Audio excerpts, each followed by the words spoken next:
तो हेलो दोस्तों, आप सभी का स्वागत है एकीटिव रैंकर्स में। तो आज से स्टार्ट करने जा रहे हैं सॉफ्टवेयर इंजीनियरिंग का यूनिट 1 और एग्ज़ाम जैसे कि नियर्स है 6 सेमेस्टर के। तो चलिए सिर्फ इम्पोर्टेंट टॉपिक्स पे ध्यान देंगे। तो पहला हमारा टॉपिक जो है यूनिट 1 से जो इम्पोर्टेंट है वो है हमारा कंपोनेंट्स ऑफ सॉफ्टवेयर, मतलब सॉफ्टवेयर के कौन-कौन से कंपोनेंट्स हो सकते हैं। तो इसमें जो सबसे पहला हमारा आता है वो है रिक्वायरमेंट स्पेसिफिकेशन। पहला स्टेप है इसमें जो हमारा क्लाइंट की क्या नीड है उसको कलेक्ट करना और क्या उसके डॉक्यूमेंट्स हैं उन सबको इसमें लिया जाता है। जैसे कि उसकी फंक्शनल नॉन फंक्शनल चीज़ों के बारे में हम लोग इसमें जानते हैं। जो दूसरी चीज़ है हमारा इसमें वो आता है डिज़ाइन। डिज़ाइन का मतलब है कि जैसे सॉफ्टवेयर का डिज़ाइन, एक आर्किटेक्चर बनाना, एक फ्लो चार्ट बना के समझा, मतलब जैसे हम जो एक्चुअल कोड लिखेंगे, कोड लिखने से पहले क्या करते हैं हम एक डिज़ाइन तैयार करेंगे, उस बेसिस पे हम कोड लिखना शुरू करेंगे। तो तीसरा फेज़ हमारा आ जाता है डेवलपमेंट। डेवलपमेंट में एक्चुअल हम कोडिंग करते हैं। इस स्टेज में डेवलपर एक्चुअल कोड लिखते हैं अकॉर्डिंग टू डिज़ाइन, डिज़ाइन के अकॉर्डिंग ही कोड लिखते हैं इसमें। फिर जो हमारा चौथा आता है इसमें जो कंपोनेंट है हमारा वो हमारा है टेस्टिंग। टेस्टिंग में क्या करते हैं, इन दिस स्टेप सॉफ्टवेयर का हर पार्ट चेक किया जाता है to find out the bugs and errors. इसमें क्या करते हैं, जो सॉफ्टवेयर के जितने भी पार्ट्स होते हैं उन सबको चेक किया जाता है बग्स को फाइंड करने के लिए।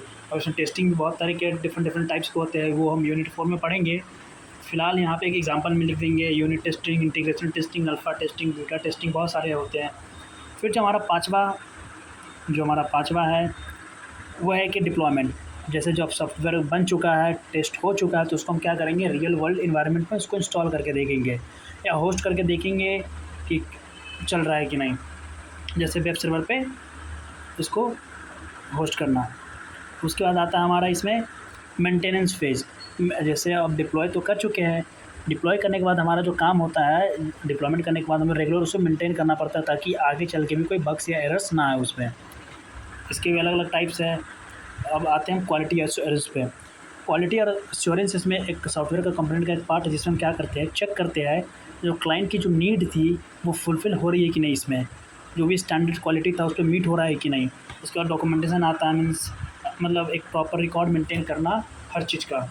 और एक सिंपल सा जो डायग्राम था इसमें, एक सिंपल सा डायग्राम बना देंगे इसमें, जैसे कंपोनेंट ऑफ सॉफ्टवेयर जो थे बना दिए। तो इसमें हमारा जो पहला टॉपिक था वो हमारा कंप्लीट हो चुका है।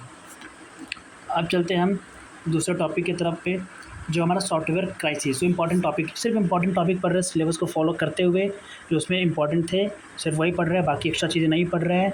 इंपॉर्टेंट का मतलब होता है जो PYQs आ चुके हैं एग्ज़ाम में। दूसरा टॉपिक है सॉफ्टवेयर क्राइसिस। सॉफ्टवेयर क्राइसिस का मतलब होता है अगर इनमें से कोई एक चीज़ होगा तो, जैसे कि सॉफ्टवेयर हमारा टाइम पे कंप्लीट ना होना, टाइम बजट के अंदर कंप्लीट ना होना, सही टाइम पे डिलीवर नहीं होना, और जो बहुत सारे बग्स होना उसके अंदर, मेंटेन करना मुश्किल हो जाना, और एक्चुअल जो नीड होती है हमारी यूज़र की वो फुलफ़िल नहीं कर पाना, इसी को सॉफ्टवेयर क्राइसिस कहते हैं। ये ज़्यादातर जब 1960 जब स्टार्टिंग हुआ था उसी टाइम ये फेमस था, क्योंकि उस टाइम हमारे पास ना कोई प्रॉपर प्रिंसिपल था, ना कोई मॉड्यूल था जिस पे हम फॉलो करके किसी भी सॉफ्टवेयर को डेवलप करें। तो अब मेन रीज़न्स क्या है इसके देख लेते हैं सॉफ्टवेयर क्राइसिस के। Lack of proper requirements. पहले क्या होता था कि जैसे हम क्लाइंट से हम प्रॉपर रिक्वायरमेंट नहीं ले पाते, नहीं मतलब लेते ही नहीं थे। जैसे मान लीजिए कि मुझे कोई एक प्रोजेक्ट बनाना है, और जैसे मान लीजिए मैं डेवलपर हूँ, क्लाइंट आया मेरे पास, उसने बोला कि मुझे एक जैसे फूड डिलीवरी वेबसाइट बनाना है, तो मैंने बस नाम सुना और अपने अकॉर्डिंग ही सब कुछ कर दिया उसमें। मैंने उसके जो रिक्वायरमेंट्स हैं वो सुने ही नहीं कि उसको क्या चाहिए। तो ये पहला रीज़न हो सकता है। दूसरा रीज़न है कि पुअर प्रोजेक्ट मैनेजमेंट। जब प्रोजेक्ट बन जाता है तो उसको अच्छे तरीके से हम लोग मैनेज नहीं कर पाते, उसकी वजह से सॉफ्टवेयर क्राइसिस आ जाती है। तीसरी होती है हमारी इंक्रीजिंग कॉम्प्लेक्सिटी। जैसे सॉफ्टवेयर बहुत ज़्यादा कॉम्प्लेक्स हो जाना, मतलब जो भी हम मेथड्स या टूल्स यूज़ कर रहे हैं वो सब आउटडेटेड यूज़ कर रहे हैं, उसकी वजह से हो सकता है। फिर इनएडुकेट टेस्टिंग। इनएडुकेट टेस्टिंग का मतलब होता है कि प्रॉपर टेस्टिंग नहीं करना, बस ऊपर ऊपर से टेस्टिंग करके चले जाते हैं, या तो टेस्टिंग होती ही नहीं है इस फेज़ में। फिर आता है लैक ऑफ स्टैंडर्डाइज्ड मेथोडोलॉजी। ये हर डेवलपर्स अपने अकॉर्डिंग काम करता है, कोई कॉमन प्रोसेस फॉलो नहीं होती थी।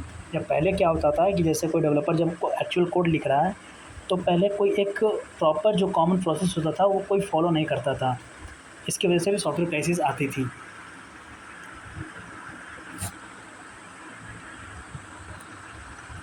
अब कॉन्सिक्वेंसेस ऑफ सॉफ्टवेयर क्राइसिस।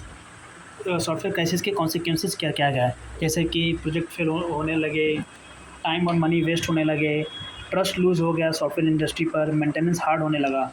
और इसका सॉल्यूशन क्या है, मतलब क्या क्या स्टेप्स ले सकते हैं इसको ओवरकम करने के लिए। तो जो हमारा पहला है वह सॉफ्टवेयर इंजीनियरिंग प्रिंसिपल। जैसे कि हमारा बाद में सॉफ्टवेयर डेवलपमेंट लाइफ साइकिल को लाया गया, एक प्रिंसिपल फॉलो करना कि इसके अंतर्गत ही हमको कोई भी चीज़ बनानी है। स्टैंडर्ड्स मॉडल्स आने लगे जैसे waterfall model, agile model, spiral, इन सब। फिर बेटर टूल्स यूज़ करने लगे हम, जैसे कि अच्छा वो इंटीग्रेटेड डेवलपमेंट एनवायरनमेंट यूज़ करने लगे, वर्जन कंट्रोल यूज़ करने लगे, टेस्टिंग फ्रेमवर्क्स यूज़ करने लगे। उसके बाद हम लोग क्या किए, प्रोजेक्ट मैनेजमेंट प्रैक्टिस करने लगे, जैसे कि स्क्रम, कैनबन, ईटीसी। फिर डॉक्यूमेंटेशन करने लगे और क्वालिटी एश्योरेंस करने लगे। मैंने पीछे आपको बताया, वहाँ से आप देख लीजिएगा। फिर हमारा आता है जो सबसे मोस्ट इंपॉर्टेंट टॉपिक हम कह सकते हैं, SDLC, software development life cycle. एक स्टेप बाय स्टेप प्रोसेस होता है जो कि किसी भी सॉफ्टवेयर को एफिशिएंटली डेवलप करने के लिए हम लोग यूज़ करते हैं। अब इसके अंदर फेजेस क्या क्या है, फेजेस है हमारा, पहला है रिक्वायरमेंट गैदरिंग एंड एनालिसिस। इसमें क्या करते हैं कि क्लाइंट और यूज़र की जो नीड है उसको हम समझते हैं, बिजनेस एनालिस्ट करते हैं, और स्टॉक होल्डर जितने भी होते हैं उन सबके क्या करते हैं, जो रिक्वायरमेंट्स होते हैं उनको डिटेल में कलेक्ट करते हैं। फिर आता है हमारा सिस्टम डिज़ाइन। एक बार जब इन्फॉर्मेशन हम ले लिए अपने क्लाइंट से, उसके बाद हम आर्किटेक्चर बनाएंगे, डिज़ाइन बनाएंगे किसी भी सिस्टम का। उस डिज़ाइन में UI design, database design, backend, इन सब चीज़ों को एक प्रॉपर तरीके से पिक्टोरियल फॉर्म में, एक तरीके से डिज़ाइन के फॉर्म में बनाएंगे। उसके बाद हम तीसरा जो स्टेप है वो कोडिंग एंड इम्प्लीमेंटेशन या डेवलपमेंट। इसमें क्या करेंगे, एक्चुअल कोड लिखेंगे डिज़ाइनिंग के अकॉर्डिंग। टेस्टिंग फेज में क्या करेंगे, हम लोग टेस्ट करते हैं कि जो सॉफ्टवेयर टेस्ट करते हैं कि बग्स तो नहीं है, कोई एरर्स तो नहीं है, जो हमारे यूज़र्स है उसके रिक्वायरमेंट फुलफ़िल हो रहे हैं कि नहीं इसमें। फिर पाँचवा आता है डिप्लॉयमेंट। सब कुछ करने के बाद एक बार डिप्लॉय करते हैं उसको, रियल वर्ल्ड इन्वायरमेंट में उसको इंस्टॉल करते हैं ताकि पीपल उसको यूज़ कर सके। फिर मेंटेनेंस करते हैं, लास्ट में मेंटेन करते हैं इसको, ताकि कोई जैसे कि कोई बग्स ना आए, कोई एरर्स ना आए। अगर कोई नया फीचर्स भी ऐड करना हो तो हम मेंटेनेंस के थ्रू कर सकते हैं। अब पॉपुलर जो software development life cycle models है, जैसे वाटरफॉल मॉडल हो गया, अजाइल मॉडल हो गया, स्पाइरल मॉडल हो गया, वी मॉडल हो गया और बिग बैंग मॉडल हो गया। अब हम देखते हैं वाटरफॉल मॉडल क्या होता है। ये भी एक तरीके से बहुत इंपॉर्टेंट है। तो सबसे पहला डायग्राम है, इसमें भी रिक्वायरमेंट है, डिज़ाइनिंग है, डेवलपमेंट है, टेस्टिंग है, डिप्लॉयमेंट है, मेंटेनेंस है। तो यूनिट 1 में है ना, एक बेसिक चीज़ हमेशा याद रखिएगा, जैसे जो हमारा सॉफ्टवेयर डेवलपमेंट लाइफ साइकिल है ना, वो भी कंपोनेंट ही है। वाटरफॉल मॉडल में भी यूज़ होता है, लगभग जितने भी मॉडल्स हैं उन सब में भी लगभग यही चीज़ यूज़ होते हैं, लेकिन कुछ कुछ चीज़ें अलग अलग चीज़ ऐड हो जाती है उसमें। तो वाटरफॉल मॉडल में जो एक सबसे बड़ा ड्रॉबैक है कि हम रिवर्स नहीं जा सकते इसमें। जैसे मान लीजिए मेंटेनेंस करें तो डिप्लॉयमेंट नहीं कर सकते हैं, मतलब ये रिवर्स नहीं जाता है। जैसे इसके एडवांटेज क्या है, और इन सबको मैंने एक्सप्लेन इसलिए नहीं किया यहाँ पे क्योंकि मैंने पीछे SDLC में जो एक्सप्लेन किया उन सबको ही लिख लीजिएगा यहाँ पे।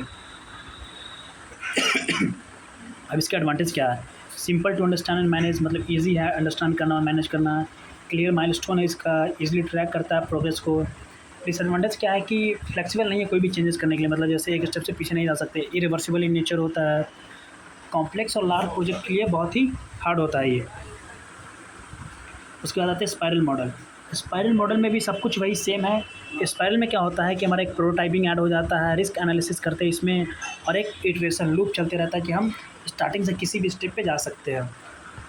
जैसे इसमें spiral model is a risk driven software development process which uses the iterative step. एक risk driven software development process है जो कि इटरेटिव स्टेप्स को यूज़ करता है, और ये लार्ज और कॉम्प्लेक्स प्रोजेक्ट के लिए इजीली यूज़ होता है। इसमें भी फेजेस वही है, पहला हो गया रिक्वायरमेंट गैदरिंग। रिक्वायरमेंट गैदरिंग का मतलब होता है जो यूज़र्स है उससे हम जो भी हमारे रिक्वायरमेंट्स है उसको लेना। फिर रिस्क को एनालिसिस करते हैं, हर फेज़ में जो पॉसिबल रिस्क हो सके उसको आइडेंटिफाई करते हैं इसमें।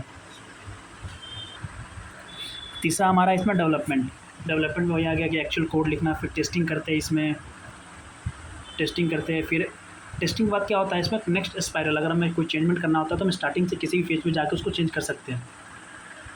जैसे फीचर्स क्या होता है, इटरेटिव अप्रोच होता है, मतलब बार बार लूप चलते रहते हैं। रिस्क मैनेजमेंट फोकस होता है, मतलब ज़्यादा रिस्क ना हो, जो भी रिस्क हो उसको मैनेज कर सके। लार्ज प्रोजेक्ट के लिए सूटेबल होता है।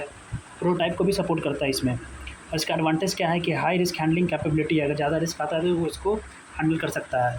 कंटिन्यूअस क्लाइंट फीडबैक, इसमें लगातार क्लाइंट से फीडबैक लिया जाता है, लॉन्ग टर्म प्रोजेक्ट के लिए अच्छा होता है। डिसएडवांटेज क्या है कि कॉम्प्लेक्स टू मैनेज, मतलब मैनेज करना बहुत कॉम्प्लेक्स हो जाता है, और छोटे प्रोजेक्ट के लिए भी ये कॉम्प्लेक्स हो जाता है, मतलब कॉम्प्लेक्स नहीं सॉरी एक्सपेंसिव हो जाता है, क्योंकि प्रोटोटाइप बनाना पड़ता है, उसके लिए अलग से खर्चा है। फिर रिक्वायर एक्सपर्टीज़ इन रिस्क, मतलब रिस्क को एनालाइज करने के लिए हमें एक्सपर्ट लोग चाहिए होंगे इसमें। अब हम नेक्स्ट टॉपिक है हमारा प्रोटोटाइप प्रोटोटाइप मॉडल एक टाइप का सॉफ्टवेयर डेवलपमेंट अप्रोच है जिसमें हम क्या करते हैं कि जैसे एक्चुअल प्रोजेक्ट बनाने से पहले एक प्री वर्जन बनाते हैं। प्री वर्जन का मतलब होता है हमारा एक प्रोटोटाइप, एक तरीके से डमी बनाते हैं जिससे हम चेक करते हैं कि हाँ जो भी फीचर्स है सही है कि नहीं क्लाइंट को दिखाने के लिए। अब इसमें हमारे क्या क्या स्टेप्स वो देखते हैं। पहला स्टेप हमारा रिक्वायरमेंट गैदरिंग, सब में रिक्वायरमेंट गैदरिंग है, वही चीज़ें लिखना है इसमें। और इसमें हम क्विक डिज़ाइन करते हैं। क्विक डिज़ाइन का मतलब होता है कि हम एक प्रोटोटाइप बनाते हैं। प्रोटोटाइप बनाने के बाद क्या करते हैं, प्रोटोटाइप को हम जो भी हमारा क्लाइंट है उसको दिखाते हैं, फीडबैक लेते हैं। फीडबैक लेने के बाद अगर अच्छा है तो सही है, नहीं तो फिर नहीं करते हैं। क्विक डिज़ाइन करते हैं उसमें, उसके बाद प्रोटोटाइप को डेवलप करते हैं। फिर यूज़र की इवैल्यूएशन, क्लाइंट प्रोटोटाइप को चेक करता है। इसमें क्या करता है, जो क्लाइंट है जो हमारा प्रोटोटाइप बना है उसको चेक करता है और फीडबैक देता है कि क्या सही है, क्या मिसिंग है, क्या इम्प्रूव करना चाहिए, इन सब चीज़ों को। अब इसमें आता है रिफाइनिंग प्रोटोटाइप। मान लीजिए कि जो हमारे यूज़र थे, हमने प्रोटोटाइप दिया और उनको पसंद नहीं आया, तो इसमें क्या कर सकते हैं, प्रोटोटाइप को रिफाइन करके उसमें कुछ चेंजमेंट या अपडेट हम कर सकते हैं। फिर उसके बाद हम क्या कर सकते हैं, फाइनल प्रोडक्ट को डेवलप कर सकते हैं। इसमें फीचर्स क्या क्या है, की फीचर्स यूज़र फीडबैक पे बेस्ड है। Helps understand actual requirement early, मतलब पहले ही हम रिक्वायरमेंट जो एक्चुअल रिक्वायरमेंट है उसको जान लेते हैं, क्योंकि हम प्रोटोटाइप का यूज़ करते हैं। रिस्क ऑफ रिजेक्शन को रिड्यूस कर देता है, क्योंकि प्रोटोटाइप की वजह से ही रिस्क कम हो जाता है। एडवांटेज क्या है, अर्ली विजिबिलिटी ऑफ प्रोडक्ट, मतलब पहले ही प्रोडक्ट दिख जाता है एज अ प्रोटोटाइप। फिर जो रिक्वायरमेंट की क्लैरिटी है उसको इम्प्रूव करते हैं, प्रोजेक्ट के लिए गुड है। इसका डिसएडवांटेज क्या है, टाइम कंज्यूमिंग, क्योंकि मल्टीपल इटरेशन करना पड़ता है, पहले प्रोटोटाइप बनाओ, ये सब बनाओ, टाइम कंज्यूमिंग है, हर टाइप के सिस्टम के लिए एप्लीकेबल नहीं है। क्लाइंट हो सकता है इसमें कि जो हमारा प्रोटोटाइप हो उसको फाइनल प्रोजेक्ट मान ले और वो थोड़ा कंफ्यूज हो जाए, ये सब भी हो सकता है इसमें। अब आता है एक छोटा सा टॉपिक है सॉफ्टवेयर कैरेक्टरिस्टिक्स। पहला है करेक्टनेस। करेक्टनेस का मतलब होता है सॉफ्टवेयर अपने एक्सपेक्टेड आउटपुट दे रहा है या नहीं, मतलब जो सॉफ्टवेयर बना है एक्सपेक्टेड आउटपुट दे रहा है या नहीं। रिलायबिलिटी, सॉफ्टवेयर कंसिस्टेंसी, सही काम कर रहा है बिना क्रैश हुए। रिलायबिलिटी का मतलब है जो सॉफ्टवेयर बनाया है वो क्या लगातार सही तरीके से काम कर रहा है कि नहीं, या बिना मतलब क्रैश तो नहीं हो रहा है क्या यूज़ करने के टाइम। फिर आता है एफिशिएंसी, सॉफ्टवेयर रिसोर्स जैसे मेमोरी एंड सीपीयू को एफिशिएंटली यूज़ करें। जो सॉफ्टवेयर रिसोर्सेज होता है वो मेमोरी और सीपीयू को अच्छे तरीके से यूज करें। फिर आता है यूजेबिलिटी, यूज़र फ्रेंडली हो, ईजी टू यूज़ हो, अंडरस्टैंड, मतलब मतलब इसको यूज़ करना ईजी हो। फिर आता है मेंटेनेबिलिटी, सॉफ्टवेयर को इजीली अपडेट, फिक्स या मॉडिफाई किया जा सके मेंटेनेबिलिटी के अंदर। पोर्टेबिलिटी का मतलब होता है कि हर डिवाइस प्लेटफॉर्म पे काम कर, जैसे एंड्रॉयड आईओएस दोनों पे काम कर सके। फिर आता है स्केलेबिलिटी, सॉफ्टवेयर का परफॉर्मेंस डिग्रेड ना हो जब यूज़र या डेटा ज़्यादा हो जाए। जैसे मान लीजिए कि ये स्केलेबल हो, जैसे मान लो कि डाटा बढ़ा या यूज़र बढ़ा तो इसकी वजह से कोई प्रॉब्लम ना, लैग ना करने लगे, एरर्स ना आने लगे, बग्स ना आने लगे, इसलिए स्केलेबल होना चाहिए। अब एक हमारे पास मॉडल है evolutionary development model. Evolutionary development model एक iterative and incremental software development process है जिसमें सॉफ्टवेयर को स्टेप बाय स्टेप बनाया जाता है, हर वर्जन यूज़र से फीडबैक को बेसिस पे इम्प्रूव किया जाता है। इसमें क्या है, इवोल्यूशनरी डेवलपमेंट मॉडल में जैसे एक पहले जैसे मान लीजिए कि एक मॉड्यूल बना है, उस मॉड्यूल बनाने के बाद क्या करता है उसको फीडबैक लेते हैं कि क्या ये मॉड्यूल सही बना है, देन हम नेक्स्ट मॉड्यूल पर मूव करते हैं, और ऐसे ही हम करते जाते हैं इवोल्यूशनरी डेवलपमेंट मॉडल के अंदर। मेन स्टेप क्या क्या है, रिक्वायरमेंट गैदरिंग, सब में तो वही होता है कि रिक्वायरमेंट गैदरिंग, क्लाइंट की क्या नीड है उसको लिया जाता है।